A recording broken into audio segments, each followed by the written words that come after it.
Quand tu es vendu, tu seras esclave. Tu vas travailler pour les autres. La servitude. Les gens vont t'exploiter financièrement, matériellement, moralement, spirituellement.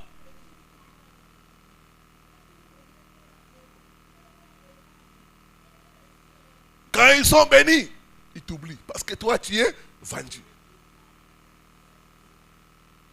J'ai entendu l'histoire d'un pasteur. Il était vendu, mais il ne savait pas. Il peut prier pour quelqu'un. La personne lui fait des promesses. Quand la personne est bénie, la personne quitte son église. Il va dans une autre église qui est bien. Il dit non, ces pasteurs, ce n'est plus les pasteurs de mon niveau. Tu vois, dans cette église-là, qui a les amers? Il n'y a pas de amers. Je dois aller dans une église où il y a beaucoup de voitures. Comme ça, j'ai les gens de ma classe, de mon niveau.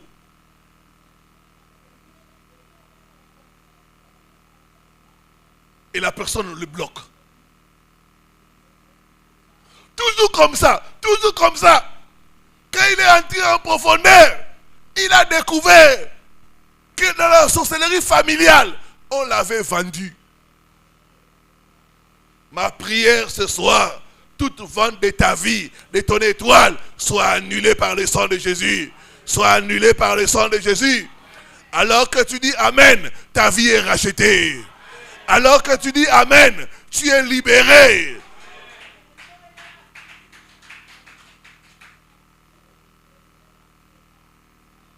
Qui t'a vendu? Qui t'a acheté?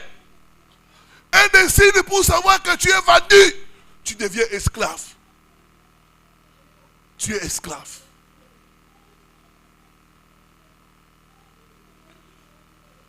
Et souvent dans les rêves, tu te verras dans les rêves, toujours en train de travailler. Les rêves de travailler la nuit. Tu fais des chants. Tu te réveilles cassé.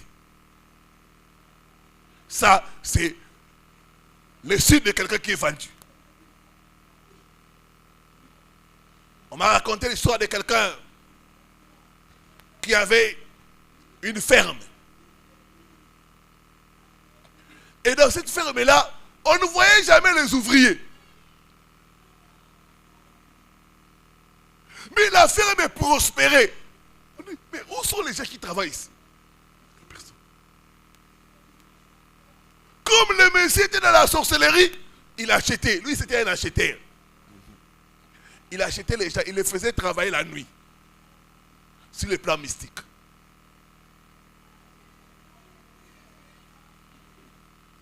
Toute personne qui t'a acheté pour te faire travailler la nuit comme esclave, j'annule la transaction au nom de Jésus. J'annule la transaction au nom de Jésus.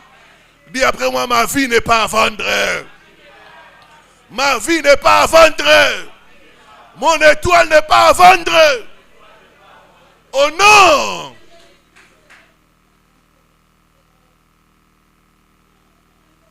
Qui te fait travailler la nuit? Pour que le matin, quand tu te réveilles, les dos, les mains fatiguées.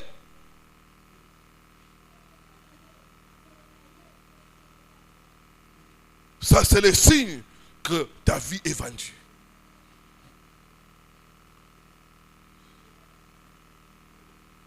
Rêver de laver les assiettes, de laver les toilettes. Toi, toutes les nuits, tu laves les toilettes. Tu laves les toilettes. Tu laves les toilettes. Tu es vendu. L'autre même se voit en train de préparer de grosses marmites de foufou. Du niam. J'ai reçu le cas d'une soeur. Elle est dans les affaires. Ça ne marche pas. Elle se bat, ça ne marche pas. Mais elle ne savait pas qu'elle était vendue. Elle a grandi chez sa tante. Et la nuit, quand elle dort, elle se voit là-bas. Soit en train de préparer les pondous, les feuilles de manioc. Soit en train de piler. Soit en train d'aller laisser les enfants de sa tante à l'école. pour sa tante. Et quand nous sommes entrés en profondeur, on a découvert que Satan l'avait vendu dans le monde de la sorcellerie. Donc elle travaillait, pas seulement physiquement, mais spirituellement pour sa tante. Un esclave n'a rien. Un esclave travaille pour les autres.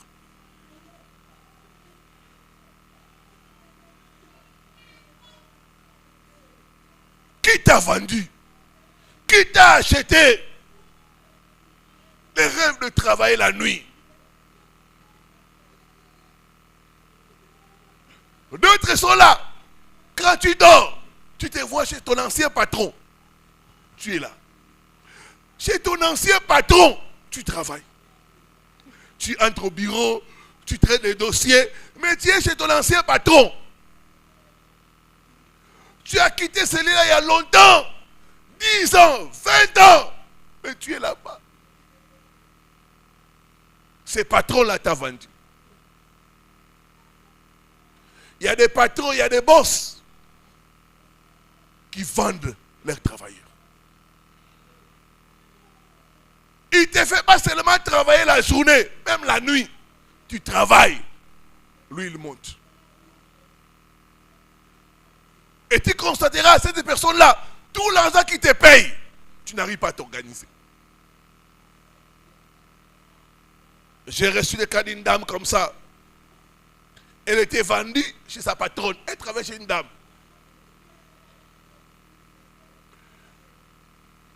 La journée. Mais la nuit, elle se voyait toujours chez cette dame-là, en train de travailler. Quand j'ai parlé de ces choses, que tu peux être vendu et tu es esclave, elle a commencé à prier. Je refuse d'être esclave la nuit. Je refuse de travailler pour quelqu'un la nuit. Mon étoile refuse de travailler pour quelqu'un la nuit. Oh non! Dis après moi, mon étoile refuse de travailler pour quelqu'un la nuit. Oh non!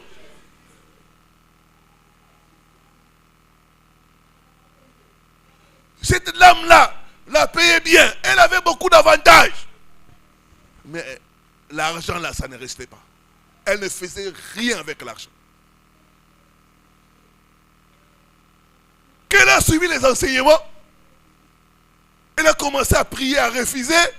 Et chaque fois qu'elle reçoit son salaire, elle prie, elle enlève les 1/10. Bien aimé, 3 mois c'était trop. La dame là, un jour, s'est fâchée avec elle. Elle dit, je ne veux plus te voir. C'est fini. Il dit, Serge, je n'ai rien fait. Cette dame-là m'a presque chassé. Quand elle m'a dit ça, j'ai dit ça. Tu as compris son geste spirituel. Tu as compris qu'elle était en train d'utiliser ton étoile. Qu'elle était en train de te faire travailler la nuit. Tu étais son esclave. C'est comme ça qu'elle est fâchée contre toi.